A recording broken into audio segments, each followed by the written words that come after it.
आज का हमारा जो टॉपिक है वो है ग्रुपिंग ऑफ सेल्स। कि सेल्स को कैसे ग्रुप किया जाता है इलेक्ट्रिकल सर्किट्स में, तो सीरीज में, पैरेलल में। तो सीरीज में जब हम कनेक्ट करते हैं सेल्स को तो इफेक्टिव ईएमएफ, ये इक्विवेलेंट ईएमएफ कितना बनता है और इक्विवेलेंट इंटरनल रेजिस्टेंस कितना बनता है, उसके लिए हम एक्सप्रेशन ड्राइव करने वाले हैं। तो ग्रुपिंग ऑफ सेल्स में series, let us consider that there are two cells of EMF E1 and E2 and internal resistance R1 and R2. These are connected in series and the negative terminal of the one cell is connected to the positive terminals of the another cell. ठीक है, and it is a part of circuit. I current इसमें flow कर रहा है। कितना current flow कर रहा है सर्किट में? I current यहाँ से चल रहा है, इस टाइप से करंट इसमें फ्लो कर रहा है। तो आई करंट कैसे फ्लो कर रहा है आप देखोगे तो सिंगल वायर दिखाया, कहीं कनेक्ट आपस में कनेक्टेड नहीं है। तो it is a part of circuit, मैंने बोला it is connected like this, इस टाइप से कनेक्टेड है। तो करंट ऐसे फ्लो कर रहा है, बीच में कुछ रेजिस्टेंस कुछ भी एक्सटर्नली इसके साथ कनेक्ट किया गया है, जिसको हमने डायग्राम में दिखाया नहीं है इसके अंदर। ठीक है, it is a part of circuit, तो इसीलिए आई करंट इसके अंदर क्या कर रहा है? फ्लो कर रहा है। अब नेगेटिव टर्मिनल जो है वो दूसरे के पॉजिटिव टर्मिनल से कनेक्टेड है, इसको आपने याद रखना है। केस 1, ये फर्स्ट केस हो गया हमारा, when opposite terminals of cells are interconnected। तो जो अपोजिट टर्मिनल्स हैं सेल के, यानी कि एक का नेगेटिव दूसरे के पॉजिटिव से इंटरकनेक्टेड है, तो ये वाला केस हम इसमें स्टडी कर रहे हैं। तो सबसे पहले क्या करते हैं, चलिए यहां पर एक वोल्ट मीटर कनेक्ट करते हैं। यहां वोल्ट मीटर कनेक्ट कर दिया हमने, इस पॉइंट को सी पॉइंट बोल देते हैं। चलो, जो बीच में जो पॉइंट है, ये वोल्ट मीटर क्या रिकॉर्ड करेगा? Voltmeter is connected across A point and C point. It records voltage between A point and C point, VAC।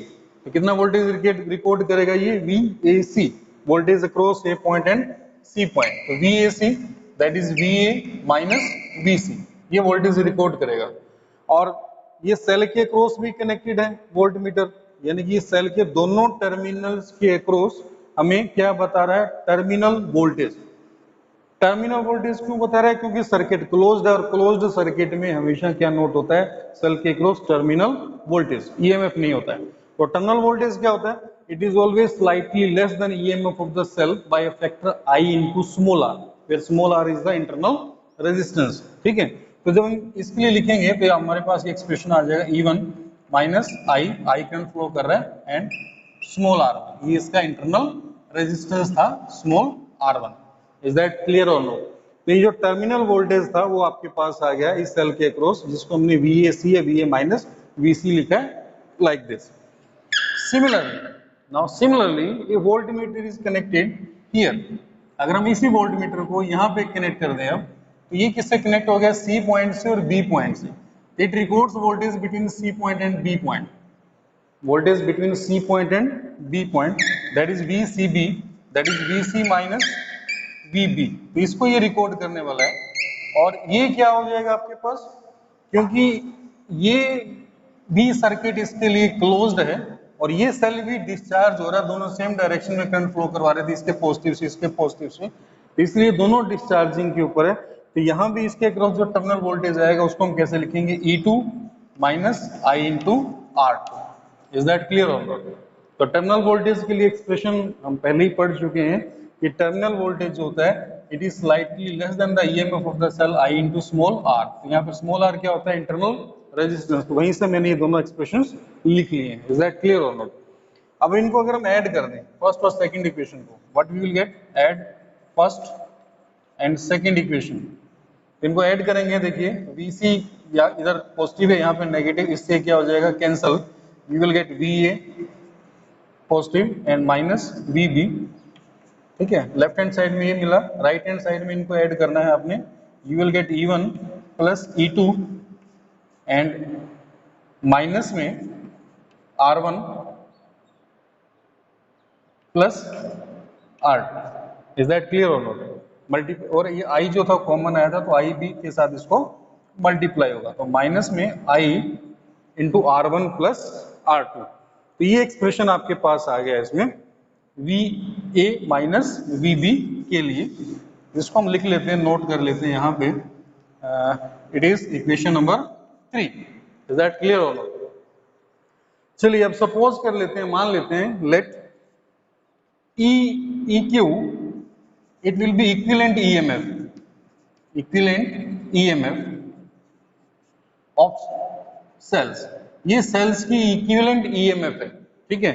and REQ it will be equivalent internal resistance. ये internal resistance हो गया है cell का, equivalent internal resistance हो गया cell से, इन दोनों sales का. इक्विवेलेंट का क्या मीनिंग होता है? इक्विवेलेंट का मतलब कि ये दोनों सेल मिल करके जो काम कर रहे हैं वही काम ये सेल अकेला करेगा जिसका ईएमएफ EQ है और internal resistance REQ. Is that clear और नॉट?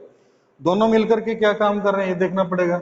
ये दोनों मिलकर के ए और बी के बीच में जब कनेक्ट होते हैं, और ए और बी के बीच में कोई एक्सटर्नल सर्किट आपको स्टार्टिंग में बताया था कुछ कनेक्टेड है, तो वो कितना करंट फ्लो करवाते हैं? I current. तो ये अकेला सेल भी अगर ए और बी उन्हीं दो पॉइंट्स के बीच में एक्सटर्नल सर्किट में जो दो पॉइंट्स में लिए हैं वहां पे इस अकेले सेल को कनेक्ट कर दें तो ये भी सेम करंट फ्लो करवाएगा. इज दैट क्लियर और नॉट?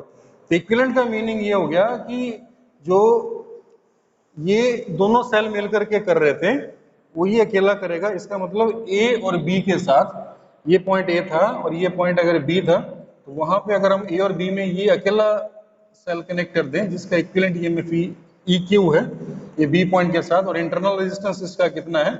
REQ. तो ये भी कितना करंट फ्लो करवाएगा? I current. सर्किट में कितना करंट फ्लो करवाएगा? I current. Is that clear और नॉट? ठीक है. अब अगर हम यहाँ वोल्टमीटर लगा दें तो ये वोल्टमीटर क्या रिकॉर्ड करेगा? ये ए और बी के साथ कनेक्टेड है, इट रिकॉर्ड्स VAB. ए और बी के अक्रॉस वोल्टेज रिकॉर्ड करेगा. तो क्या रिकॉर्ड करेगा देखते हैं यहाँ से. VAB दैट इज ये रिकॉर्ड करेगा VA माइनस VB. सर्किट क्योंकि इसमें भी क्लोज्ड है, करंट फ्लो कर रहा है, क्लोज सर्किट में क्या नोट होता है? Terminal voltage which is slightly less than EMF of cell. और कितना फैक्टर कम होता है? इसका इक्विवेलेंट EMF EQ था माइनस I इंटू REQ. तो सेम ये रिलेशन मैंने लगाया यहाँ पे जो इनके लिए लगा रहा था इक्विवेलेंट इंडिविजुअल सेल्स के लिए. तो ये हमारे पास इक्वेशन आ गई, equation number 4. From third and fourth आप देखेंगे VA minus VB left hand side क्या है इनकी? सेम. तो राइट हैंड साइड्स को भी हम क्या कर सकते हैं? इनको कंपेयर कर सकते हैं. तो कंपेयर करेंगे जब हम from third and fourth, what we will get from equation number third and fourth. इनको कंपेयर कीजिए आप. लेफ्ट हैंड साइड इक्वल है तो राइट हैंड साइड भी इक्वल होनी चाहिए. तो यहाँ EQ आ रहा है, उसकी जगह पर यहाँ पर क्या आ रहा है? E1 plus E2.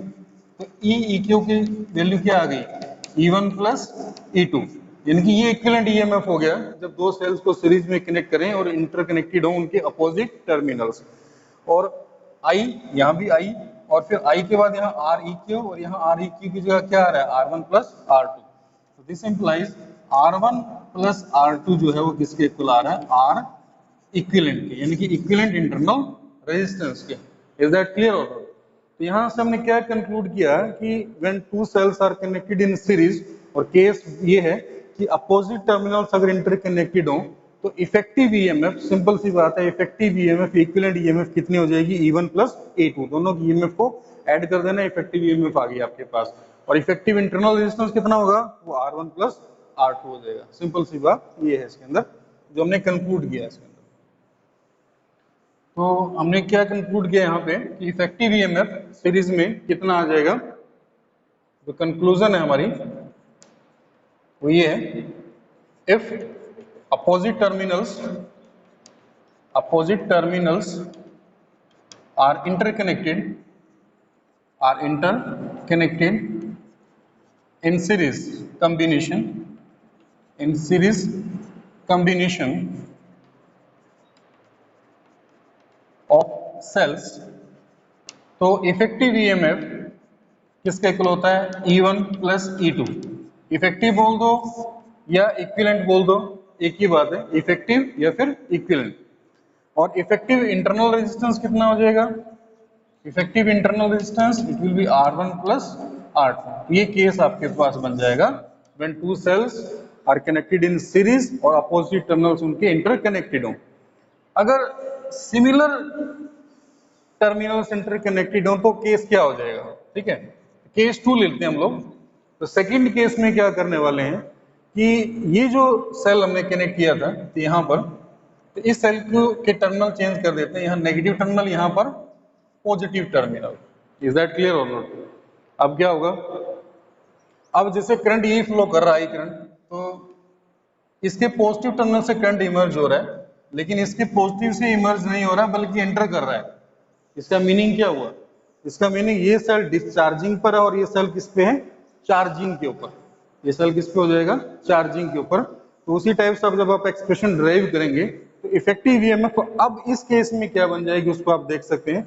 When if similar terminals, if similar terminal, जैसे कि मैंने इस डायग्राम में दिखाया है, similar terminals are interconnected in series combination of cells, तो इफेक्टिव ईएमएफ आपके पास बन जाएगी E1 माइनस E2।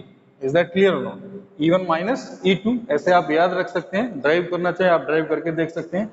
जैसे हमने VAB निकाला था, VCB निकाला था, तो जब आप VCB निकालेंगे यहाँ पे, जैसे VCB ये कैलकुलेट होगा, तो VCB आपके पास यहाँ पे बनेगा E2 plus I into R2, क्योंकि यहाँ पर जो टर्मिनल वोल्टेज है वो ईएमएफ से थोड़ा इंक्रीज हो जाएगा, तो आपके रिजल्ट जो आपको ये आने वाला है। और इफेक्टिव इंटरनल रेजिस्टेंस आपका सेम रहेगा R1 plus R2। Is that clear? n identical sales, हमारे पास ये n आइडेंटिकल सेल्स हैं, एक जैसे सेल्स हैं, यानी कि सबका ईएमएफ सेम है और इंटरनल रेजिस्टेंस भी सबका इक्वल है, small r। These are connected in series, इनको सीरीज में कनेक्ट किया हमने। आप देख सकते हैं पॉजिटिव टर्मिनल एक दूसरे के इंटरकनेक्टेड है, and this combination is connected to an external resistor R। ठीक है, तो आई करंट फ्लो कर रहा है इसमें, इस टाइप से आई करंट फ्लो करेगा इसमें बैटरी के पॉजिटिव से। We know that effective EMF यहाँ पर कितनी हो जाएगी? सीरीज वाला केस हम लोग कर चुके हैं। Now effective EMF, effective EMF के लिए अगर हम लिखें, इफेक्टिव ईएमएफ हमारे पास आएगा E plus E plus E plus and so on. कब तक, कहाँ तक जाएगा ये? n टाइम्स जाएगा, क्योंकि हमारे पास कितने सेल्स हैं? ये E। तो सीरीज में क्या फॉर्मूला है हमारे पास इफेक्टिव ईएमएफ के लिए? E1 plus E2 plus E3 and so on En तक जाएगा, तो we will get n into E। ये आपके पास इफेक्टिव ईएमएफ आ जाएगी। ठीक है, इज दैट क्लियर और नॉट? और उसके बाद इफेक्टिव रेजिस्टेंस कितना हो जाएगा? इफेक्टिव रेजिस्टेंस अगर आप कैलकुलेट करें सर्किट में, effective resistance that is R effective, तो हमारे पास ये स्मॉल r ये जितने भी इंटरनल रेजिस्टेंस है ये सब सीरीज में करंट के लिए सिंगल पाथ है करंट के फ्लो के लिए, और कैपिटल R भी इनके साथ क्या है? सीरीज में। तो small r plus small r कितने R ऐड होंगे? n R ऐड होंगे। That's why we will get effective internal resistance R plus n into small r। ये इफेक्टिव इंटरनल रेजिस्टेंस हो जाएगा। आप समझ सकते हैं R यहाँ पर एक्सटर्नल रेजिस्टेंस है और n R इनको ऐड करके इंटरनल रेजिस्टेंस का सम आया हमारे पास। इज दैट क्लियर और नॉट? तो ये इफेक्टिव ईएमएफ और इफेक्टिव रेजिस्टेंस। अब करंट आप सर्किट में देख सकते हैं, करंट के लिए रिलेशन क्या बनेगा? तो करंट होता है effective EMF divided by effective resistance. तो इसकी वैल्यू पुट कर देंगे, you will get n into capital E divide by R plus small n into में स्मॉल r। तो इस टाइप से करंट के लिए एक्सप्रेशन आपके पास आ जाएगा कि अगर इस टाइप से आइडेंटिकल सेल्स हो तो आपने ऐसे इस क्वेश्चन को सोल्व करना है। दैट क्लियर और नॉट? फिर एक और इसमें